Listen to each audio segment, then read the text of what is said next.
एक आदमी डर के मारे हैरान रह गया कि इस रेगिस्तान में उसे रेत का एक गीला ढेर दिखाई दिया। इससे लगभग पक्का हो गया कि रेत के नीचे जरूर पानी का स्रोत छिपा है। उसने बिना देर किए अपने बंधन झटक दिए और पागलों की तरह खोदना शुरू कर दिया। काफी देर तक खोदने के बाद उसे जमीन के नीचे से सुनहरे रंग का प्राकृतिक पानी रिसता हुआ दिखाई दिया। वह खुशी से झूम उठा और तुरंत पानी को हाथों से लेकर मुंह में डालकर छका। जब उसने देखा कि गड्ढे में पानी लगातार ऊपर आता ही जा रहा है तो उसके दिमाग में तुरंत पैसे कमाने का एक शानदार आइडिया आया। इस सुनसान रेगिस्तान से हर दिन कम से कम सैकड़ों लोग गुजरते थे। अगर यहाँ एक कुआं खोद दिया जाए तो ये मानो बिना मेहनत के पैसे कमाने जैसा होगा। योजना सही लगी तो जॉन तुरंत काम में लग गया और सच में ज्यादा समय नहीं लगा कि उसने वहाँ एक कुआं खोद लिया। अब वह कुएं के पास बैठकर आराम से ग्राहकों के आने का इंतजार करने लगा। कुछ ही देर में प्यास से बेहाल एक काउबॉय वहाँ आ पहुंचा। वह बिना कुछ सोचे झुककर पानी पीने ही वाला था, लेकिन जैसे ही उसे पता चला कि पानी पीने के पैसे लगेंगे तो काउबॉय नाराज हो गया। वह अकड़ते हुए अपने घोड़े पर बैठकर जाने लगा, लेकिन उसका यह कदम जॉन को गुस्से से भर गया। जॉन ने तुरंत बंदूक उठाई और एक गोली चलाकर काउबॉय को वहीं मार गिराया। उसे लगा कि अगर लाश को दफना दिया जाए तो किसी को कुछ पता नहीं चलेगा, लेकिन उसे बिल्कुल अंदाजा नहीं था कि उसी समय एक आदमी अचानक वहां आ पहुंचा। जॉन घबराकर तुरंत बंदूक तान दी, पर जल्द ही उसे पता चला कि वह सिर्फ रास्ते से गुजर रहा एक पादरी था। पादरी ने सफेद कपड़ा उठाकर आत्मसमर्पण का इशारा किया,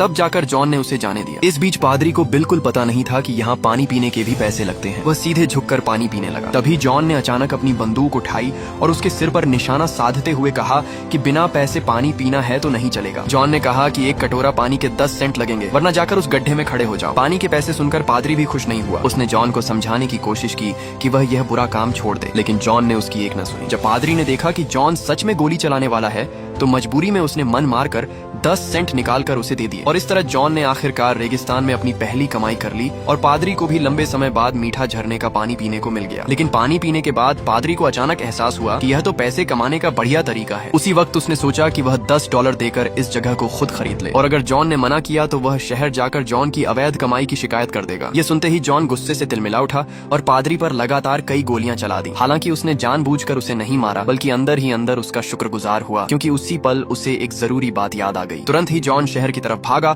और जमीन खरीदने पहुंच गया। लेकिन उसे पता चला कि उस बंजर जमीन का कोई खास इस्तेमाल नहीं था, इसलिए भूमि विभाग ने सिर्फ $2.5 में उसे 2 वर्ग मील जमीन बेच दी। उस वक्त जॉन को बिल्कुल अंदाजा नहीं था कि यही फैसला आगे चलकर उसे जिंदगी की ऊंचाइयों तक पहुंचाने वाला है। जमीन के कागज बनवाने के बाद जॉन बैंक गया और लोन के लिए आवेदन किया, क्योंकि कुएं के कारोबार को शुरू करने के लिए उसे पैसों की जरूरत थी। लेकिन जैसे ही बैंक मैनेजर ने सुना कि जॉन रेगिस्तान को विकसित करना चाहता है तो उसे तुरंत लगा कि यह आदमी पागल है। ऐसी जगह से एक पैसा भी कमाना नामुमकिन था। यह सुनकर जॉन ने मेज पर रखा पानी उठाया और सीधे मैनेजर की पैंट पर उंडेल दिया। फिर बताया कि उसे रेगिस्तान में पानी का स्रोत मिल चुका है। फिर भी मैनेजर ने उसे बैंक से बाहर निकाल दिया, क्योंकि दशकों से सोना खोजने वाले लोग उस रेगिस्तान को पूरी तरह खंगाल चुके थे, और अगर वहाँ पानी होता तो अब तक किसी और को मिल चुका होता। मजबूर होकर जॉन एक सूदखोर कंपनी के पास पहुंचा। इस बार उसे बाहर तो नहीं निकाला गया, लेकिन लोन के लिए कुछ गिरवी रखना जरूरी था, और जॉन के पास कोई कीमती चीज थी ही नहीं। यह सोचकर वह मायूस होकर वापस जाने लगा। तभी जैसे ही वह दरवाजे से बाहर निकला, कंपनी के मालिक ने उसे आवाज देकर रोक लिया। जॉन की ईमानदारी और जिद देखकर मालिक प्रभावित हो गया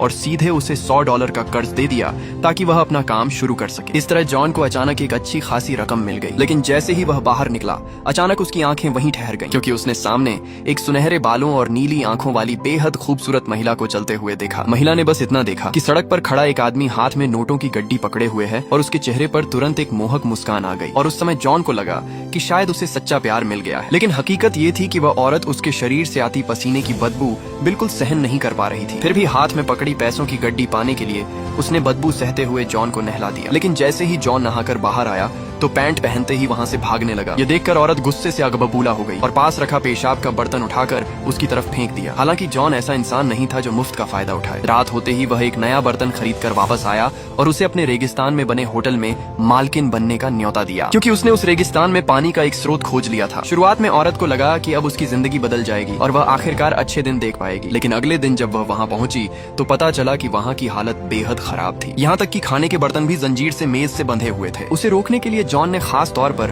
उसके लिए नरम रुई जैसा बिस्तर तैयार किया। तब जाकर औरत ने मालकिन बनने के प्रस्ताव को मान लिया, और इसी के साथ जॉन की जिंदगी पूरी तरह बदल गई। दिन बीतने के साथ औरत खाना बनाती और कपड़े धोती, जबकि जॉन पूरी मेहनत से अपने पानी के कारोबार को बढ़ाने में लगा रहा। किसी ने सोचा भी नहीं था कि सिर्फ कुछ ही महीनों में जॉन इलाके का अमीर आदमी बन जाएगा। हर दिन ग्राहकों की लंबी कतार लगने लगी। उसे लगा था कि अब यह आराम भरी जिंदगी हमेशा चलती रहेगी। लेकिन यह सब देखकर वही बैंक मैनेजर जलने लगा जिसने पहले उसे कर्ज देने से मना कर दिया था। इस बार मैनेजर खुद उसके पास आया और बिना देर किए $50,000 निवेश करने का प्रस्ताव रखा ताकि होटल को पूरी तरह नया और शानदार बनाया जा सके। ये सुनते ही जॉन ने तुरंत हामी भर दी। इस बड़ी रकम के मिलते ही जॉन ने पूरा रेगिस्तान ही खरीद लिया। अब जो भी यात्री वहाँ से गुजरता उसे पानी पीने के लिए रुकना और पैसे देना ही पड़ता था। लेकिन जैसे जैसे कारोबार बढ़ता गया, होटल धीरे धीरे एक पशु फार्म में बदल गई और वह औरत भी एक अमीर मालकिन बन गई। उन्हें लगा था कि अब जिंदगी हमेशा ऐसे ही ऐश में कटेगी, लेकिन किस्मत को कुछ और ही मंजूर था। एक दिन अचानक कुछ डाकू सराय में घुस आए। उन्होंने पूरा घर छान मारा, लेकिन उन्हें कोई कीमती चीज नहीं मिली। जब वे निराश होने लगे, तभी सूट पहने एक आदमी की नजर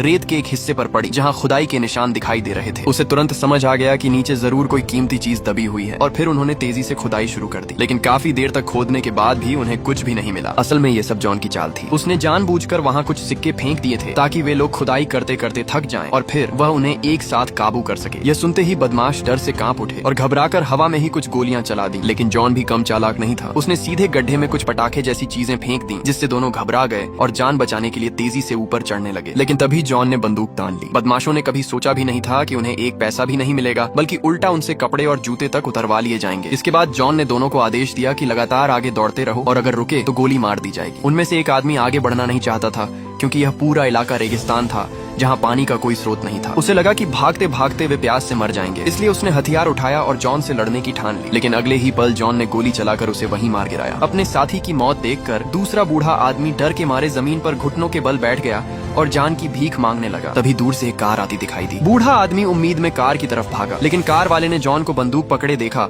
तो रुकने की हिम्मत ही नहीं की। मजबूरी में बूढ़े को जॉन के कहे अनुसार पहाड़ की तरफ भागना पड़ा। लेकिन कुछ ही कदम चलने के बाद वह फिर टूट गया, क्योंकि उसे यकीन था कि वह प्यास से मर जाएगा। आखिरकार वह वापस लौटा और घुटनों के बल बैठकर जॉन से अपनी जान बख्शने की गुहार लगाने लगा। उसने कहा कि वह यहीं रहकर मजदूरी करने को तैयार है। बूढ़े की हालत और उसकी प्यास देखकर जॉन के मन में दया आ गई और उसने उसे काम पर रख लिया। कुछ ही देर बाद होटल की मालकिन नई खरीदी हुई कार में बैठकर वापस आई। बूढ़ा उसे देखकर बहुत प्रभावित हुआ और खुद भी कार में बैठकर देखने की इच्छा जताने लगा। लेकिन गलती से कार का हैंड ब्रेक नहीं लगाया गया था। कार धीरे धीरे ढलान की ओर लुढ़कने लगी। जॉन तुरंत दौड़ा, बूढ़े को एक तरफ धक्का देकर बचाया और खुद अपने शरीर से कार को रोकने की कोशिश की। इसी हादसे में वह हमेशा के लिए चलने फिरने की क्षमता खो बैठा। जॉन की जिंदगी जब पूरी तरह मुश्किलों में घिर गई, तभी उसका एक पुराना साझेदार वहाँ पहुंचा। उसने धोखे से जॉन के लिए गड्ढा खोदकर उसे उसमें दफना दिया और होटल की मालकिन को भी अगवा कर लिया। जॉन ने कभी सोचा भी नहीं था कि इतनी मेहनत और संघर्ष के बाद आखिर में उसके हाथ कुछ भी नहीं आएगा और उसकी पूरी जिंदगी मानो खाली टोकरी लेकर पानी भरने जैसी बेकार साबित होगी। इसी के साथ फिल्म यही समाप्त होती है।